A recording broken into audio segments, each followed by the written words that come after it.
I'm so glad you're with us here on the Clark Howard Show. Our mission is really clear. It's to serve you and empower you so you make better financial decisions in your life. And today we begin with Clark Stinks, which is truly my favorite thing we do each week. And later, something else I love to do is not Forrest Gump, run, Forrest, run, but I walk all the time. Today, I'm supposed to do a little over 15,000 steps according to Garmin telling me what to do. And there's new data showing that walking is incredibly effective for our minds and actually warding off dementia. So, of course, there's all the health stuff, the physical health stuff, but it's also good for your mind as well. We're going to talk about that. So, without further ado, it's time for our weekly Clark Stinks segment where you can post at clark.com/ClarkStinks. What you got, Christa? I think you missed the mark not advising to have short-term disability insurance if offered from work. Good in general, but there is one hole in your advice. If you cannot work from home and you get COVID, your policy might cover you. This is really valuable if you have PTO with no sick days. With short-term disability, you won't burn up your limited vacation days and still get paid. It's a gamble on the policy cost if it's covered versus a week or two of vacation. Blue skies, Steve. Steve, thank you. So, why have I always been obsessive about people having long-term disability and have at the same time said, make sure you spend money on that. I don't really worry about the short-term disability because I hope that over time you've been able to build up a rainy day fund in your life where you've saved, there's arguments whether you need 90 days of living expenses saved, 6 months. There's some people who say 9 months. Let's be realistic. 90 days to 6 months is really where it would be great if you are. So it's there for the unexpected of living expenses. I would rather you put your effort on building it up because there are all different reasons why you might need money. You get laid off from your job. I know it's been a while since people have faced that, but we have that starting to happen again as the economy slows some. So that to me is a higher priority than short-term disabilities. Have a big focus and emphasis in your life on building up rainy day money. You smell like a porta potty on a 115-degree day. Oh, that doesn't smell so good. Very smelly. Costco, you always rave about how good they are and how great the glasses are. For many of us who cannot wear single vision glasses and haven't for years, why do you constantly show prices for single vision glasses?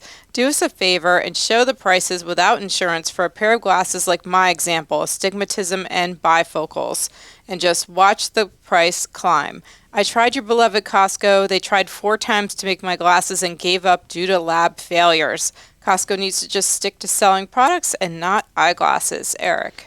So, Eric, I'm wearing right now a pair of progressive lenses. I have significant astigmatism, and I've not had a problem myself with Costco messing up grinding the lenses, and I don't know why for you, 4 times? That's crazy bad, and I don't think there's anything wrong with buying glasses that are bifocals or progressive lenses, which are just a type of bifocals with no visible line, from Zenni as well. And I'm just really sorry that for you, the Costco was a bust. And yes, the prices do go up, but we choose to just, when we're showing prices on deals or whatever, we do put the single vision price. So, but you have to pay more than that.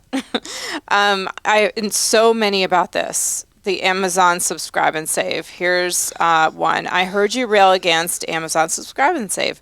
My personal experience is that running a spreadsheet for cost comparison and tracking all consumable household items can be an excellent cost savings and budget planning tool. I track mostly stable prices with my quarterly orders and pare down items I don't need yet. Getting 5 to 15% off by subscribing and then an additional 5% back with the Prime card makes things even cheaper. Plus, I drastically cut down on trips to the store for singular items. Significant time and gas savings, Jay. Jay, not only did many other people post on Clark Stinks that I was out to lunch on Subscribe and Save, I also had people tell me personally who were offended at what I said on the podcast about Subscribe and Save. So I must say I stand corrected, because obviously a lot of people have found Subscribe and Save is actually an opportunity that really does save you money as an Amazon member, Prime member. And so I concede. But just don't set it and forget it. Keep reshopping, as you said, right? You described how your oldest child got a job in a bar/restaurant at 15 years old, even though the minimum age was 17. I cannot believe you think this is okay. The rule was there for a reason. Presumably, they served alcohol at this bar. I don't believe the authorities would have approved of a minor working at a place that served alcohol. What kind of lesson does that teach your child, Fred?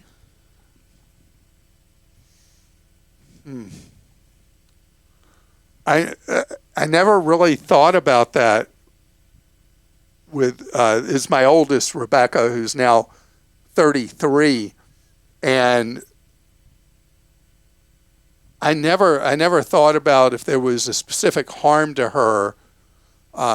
She went to a high school that she had a fair number of pretty wild kids that she was in school with at that time.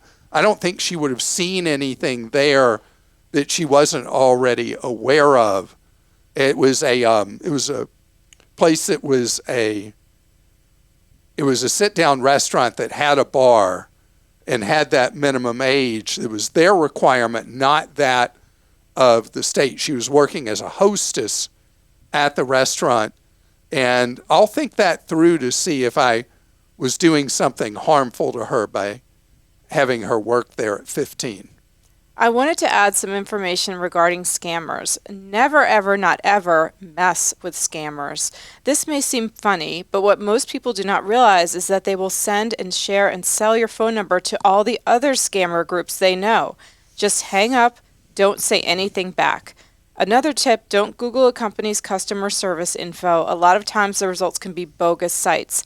Instead, just Google the company name and always make sure you're selecting the first non-sponsored link. And then they say, it's Adam. So he says, I've worked in IT for 15 years. We do quarterly training and we always drill the following. Stop, look, and think. Look, stop, don't click anything in the email. Look, are there any weird typos or grammar issues? And think, is the email making an ultimatum or creating a sense of urgency? Again, that's from Adam, and he's in Florida. Adam, thank you. That is a very, very wise series of recommendations. And the thing you mentioned right in the middle of your post about Googling a company, I don't even know how many hundreds of times we've heard from people who got taken in some way because they Googled for customer service at whatever company and the listing was phony and they suffered identity theft or loss of money many different ways. It is just so dangerous to do so, to use a Google search, because the criminals are there first before any real company is going to be there. Clark missed the mark a bit in a recent episode when he mentioned he hadn't heard anything about being reimbursed for student loan payments. According to the government website, studentaid.gov, borrowers are eligible to receive refunds on voluntary payments made after March 13, 2020 by contacting their servicer. In my case, I was put on hold for 20 minutes, but after that, the process could not have been any easier. A small price to pay for thousands of dollars back. Frankie, who represents, again, several people who wrote in. And we had updated that since I think people originally heard it, but it's really important to mention again that there is a procedure for you to get back those payments that were made during the payment holiday period. Clark was recently talking about a renter who'd been with a landlord for 16 years and was having trouble getting their damage deposit back.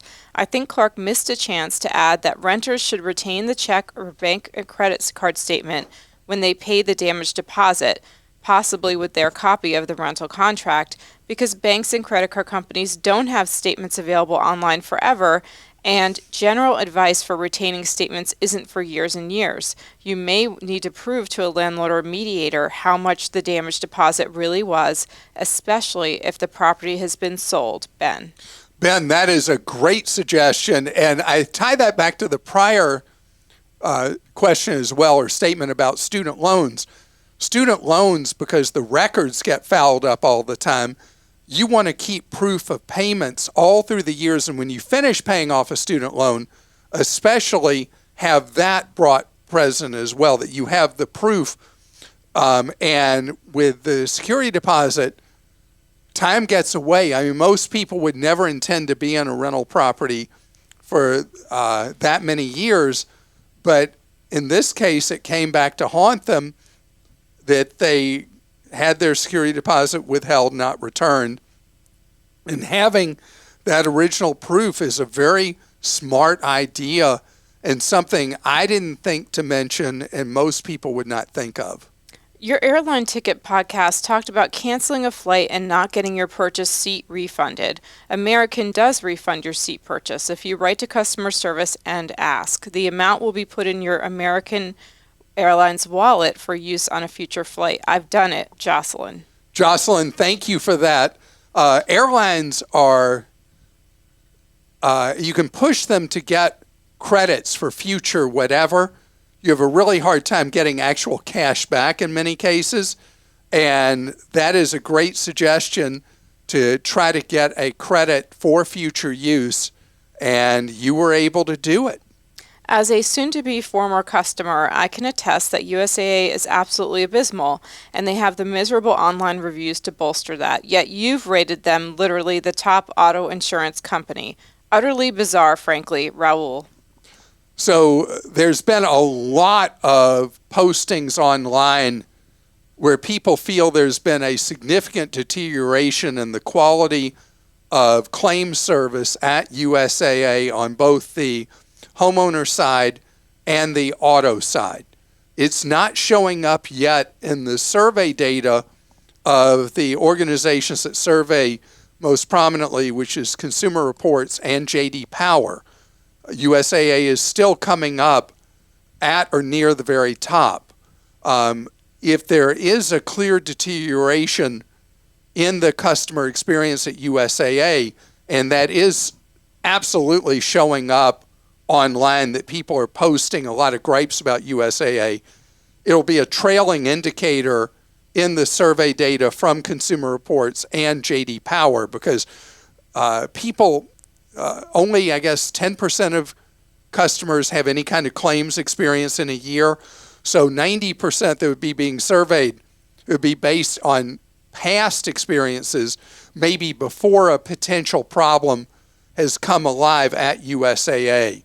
But I think it's important that I do point out when I talk about USAA that people recently have been complaining in numbers too large to ignore. And USAA, there's something there, because there is a lot of griping online from longtime USAA members that USAA, when the chips are down, which is when somebody's dealing with a claim with their home or with their automobile, that USAA is not the same as it used to be. I can't speak to whether that's true or not because I haven't experienced a problem, but obviously more and more people are saying what Raul is saying, that it's not the same great USAA anymore. And Raul, if it really is true, it will show up in the data from these big surveyors, just not yet there. And I wonder if we would be doing a service to our podcast listeners and our website users if we were to have a conversation with the media relations people at USAA about this. We can certainly try. Okay. You think they'll talk to us? Yes. You do? I do think they'll talk to us. Okay. All right. So we're going to talk about something that so many of us fear, and it's dementia. And dementia is something that I had a gentleman just last night say to me, I had 3 relatives who developed dementia, and I don't even want to know if I'm subject to it because I just fear it. And the reality is, shockingly, dementia is something you may be able to do something about, and it starts with your 2 feet. Some things just feel like they happen. And one of those is a tragic, late-in-life thing, dementia of all its flavors and forms. Well, after an exhaustive study in Great Britain that followed many, many thousands of people for a long, long period of time, I think it was decades, they've discovered that people who walk a consistent amount day after day after day between the ages of 40 and 80 cut their chances of dementia by more than half. Now, funny thing about the study that was done in Britain, I've been reading several versions of stories about this study, is that the study caps out with meaningful data at 9,800 steps a day, which was funny because it's been a thing for a long time that apparently has no basis in science, that people are supposed to walk 10,000 or more steps a day to improve their health, generally. But there actually is nothing that backs up that 10,000. And then in the long-term British study, they found that there were so few people that walked more than 10,000 steps a day that they couldn't come up with any meaningful data from that. But they found that if you do walk an average of 9,800 steps a day, which they had a meaningful amount of data from, that you will have a significant impact. And if you walk at a fast pace, 9,800 becomes 6,300 steps. So I notice, I think I'm really walking, and I notice that probably 2 out of 3 people that are out exercising, doing walking exercising, are walking faster than I am. So I must be a stroller and not an aggressive walker. But the point is that walking regularly has tremendous beneficial effects. Why do I walk? I used to run all the time, and my body would hurt from that. And so now I do a walk, run, where mostly walking and a little bit of sprints mixed in. And for me, it's all about clearing my head. But one study after another finds enormous benefits in longevity, general health, and now this long-term British study is all about what it does for your long-term mental health in terms of dementia/Alzheimer's. So there are people, like I shared years ago, that when I did 23andMe, it said that I had a 51% chance of having dementia by age, I think it was Alzheimer's, I'm trying to remember if it was dementia or Alzheimer's, by age 85, that I had a more than half chance that would happen. Well, it's half, isn't it? On there, I believe it means that you're 55% more at risk than a normal person. No, it actually said I had a 51% chance of having it. Oh, wow. I didn't think that was how that worked. Said I had 25% chance of having it by age 75 and 51% chance by age 85. And me trying to have a rosy outlook again. Sorry. Yeah, I know. But the thing is, men don't live that long in my family anyway, but I could be the one, right? Absolutely. But again, there are so many benefits to being out walking all the time. And I'm doing the right thing for the wrong reason. Well, I would know it's the wrong reason, but my reason is not anything about forestalling dementia. It's not anything about improving my heart health. It's all about reducing stress in me. And yeah, it's funny, I can be having a day that just feels like I can't get out of my own way. And I get out and do a walk, run. And when I'm done, I feel great. I know you go to this woman for exercise classes, and she works you hard. Well, it's yoga. It's yoga, and then she does some sculpt. But I was going to say, what you do with Jana doesn't sound like regular yoga. It sounds awesome. like fitness yoga. Like it's aerobic yoga. It's like some kind of special. I love it. It's you actually hard. less intense than my normal stuff, but I also love to walk in nature around a lake near my house, and I do think it's like maybe all of that, like the mental calmness and sort of regulating your central nervous system, is why it helps reduce the future chance of dementia. But every time you go to her exercise class, if I talk to you afterwards, you sound like somebody who's been at the bar. I mean, you're just like euphoric. Oh, happy, yeah, okay. Yeah, I mean, you don't sound like you've had, one too many, but you have this feeling like, it's relaxing. I mean, it is like a euphoria that overtakes you. Well, you do Shavasana at the end, and she always says a nice quote, too. It's a really uplifting experience, so.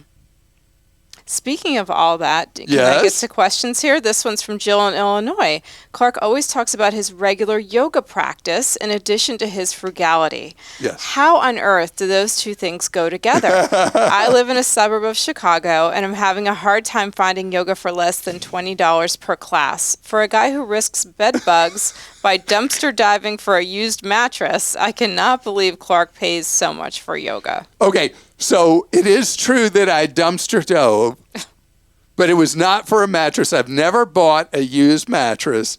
I should correct the record here. Okay, so first of all, Jill, when I dumpster dove, it was back when you had to have barcodes that you'd mail in for rebates. Remember when that was like the thing, and you had to fill out all this paperwork, and you mailed it in, and you waited 6 months to get the rebate? Well, it was a computer, had a $200 rebate, and my wife had thrown the box away before I'd gotten around to cutting out the barcode.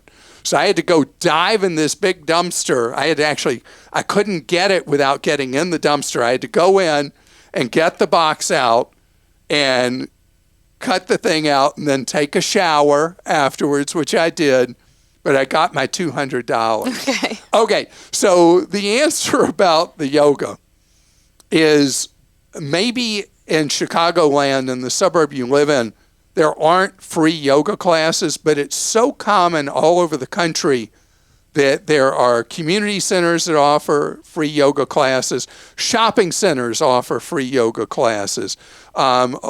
It's a routine thing that there will be free yoga in parks. On YouTube.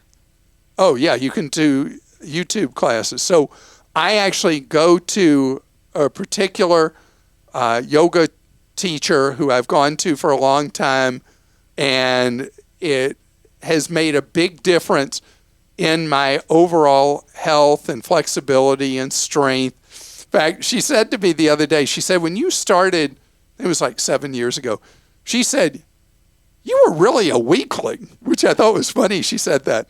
And namaste, lady. Yeah, I'm not anymore. I got some real strength here. And so I do spend money on yoga. And Jill, for me, as cheap as I am, I think it's been money well spent. Pete in Missouri says, I live in a state that has personal property tax on vehicles, boats, RVs, etc. This year it looks like my tax will go up 55% because of the craziness in the used car market. I haven't made any changes to my personal property, and I'm used to my tax bill dropping every year due to depreciation. How can I do anything about this, or do I just have to accept it and pay the tax? I started listening to you right after I started my first job out of college. I want to thank you for all the retirement planning advice. As you always say, you empowered me to take control of my financial life. I owe you a lot for starting to invest early. And a lot of people write those things and I don't read them, so I do show them to you, but I just thought that was nice. Well, Pete, thank you for that. And, politicians who like to make their constituents angry have birthday taxes. That's what they're called when just for breathing, just for living another year, they charge you a vehicle tax, or they charge you a boat tax or RV or whatever. So in Missouri, they want to charge personal property taxes on everything. Really nice for your citizens. So the issue comes up if the amount that they are assessing you on your vehicle is not valid. And the amount may not be valid because after the massive run-up in used vehicle prices, those have started coming back down. It's showing up in the car sellers' data, and they're reporting in the financial community that the prices are coming down. So what I would do, and I assume Missouri has an appeal process for this, is see if in fact the current market value of your vehicle is lower than what Missouri has assessed you. And it's normal that there would be an appeal of that, of the value they've placed. But absolutely, the used vehicle market is going through a correction phase, and you should see the benefit of lower prices on next year's tax bill. I say should, and again, I don't know if Missouri's system will bring you those lower rates in the future like would normally happen. Because, just as you said, Pete, the value of used vehicles normally goes down year by year by year. And since late 20, used vehicle prices have gone way, way, way up and away. And now, finally, the roller coaster crested, and those prices are coming back down. And Carl in California says, I'm a teacher and hope to spread the word about a big problem with teacher gifts from schools and students, gift cards. We offered a staff gift card buffet with cards donated by families. Teachers got to mix and match, and it was a lot of fun until they tried to use cards other than Starbucks and Target. We've had teachers share that their cards declined or were flat out rejected by various establishments. And they name a few, because many of these are franchises. Our staff have been told that they don't have to take the cards.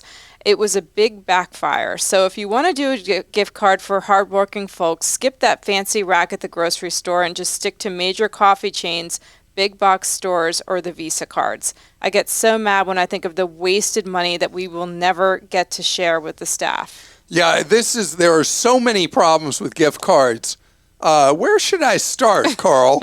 I mean, there are a lot. All right, so number one, when you buy gift cards on those gift card racks at retailers, the drugstore chains, convenience stores, many times somebody will pay money for those cards and they'll end up with zero value. There are a number of criminal rings that are able to exploit those gift card racks, and you pay $25, $50, whatever it is you pay to buy that gift card, you feel like you did a good thing, and then the person you gave it to, they're not normally going to say, hey, by the way, that gift card you got me actually had no money on it.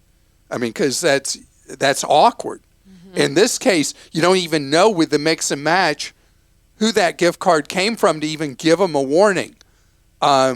Be very, very cautious ever buying a gift card at any of those racks in any of those stores. Second, if you are going to do gift cards, I mean, the suggestion you made, Carl, is stick to major chains, but again, only buying direct from that chain. I think it would be great with a gift card if you give to something like this where they're just mixed and matched and handed out, attach information it already has the value. Attach that receipt to it. Yes, I always tape a receipt. Where it was bought, and the receipt will show codes and all the rest. And then the person who received it, if it's taped to the card, they'll have it. They can go back to the store where it was purchased and say, I was given this as a gift. It shows no value. Help. And that may be the only way of being able to recapture the hard-earned dollar that that parent spent to show appreciation to faculty and staff that then got no value for that faculty member or staff member. And just know, I don't like gift cards to start with. But that's a topic for another day. And I hope that you found something today that was helpful to you, that you can put to work in your own life. It would be helpful for you to share with a friend, a family member. And if you're enjoying what you hear here, please review this podcast. If you really like it, share it with a friend, with a family member. If you hate it, share it with somebody you don't like, whatever. But I hope that there's something that is useful to you. But again, on the negative side, if there's something you've heard from me that you feel like I'm giving people a bum steer, giving bad advice, whatever, please visit clark.com/clarkstinks and post away. And have a great one.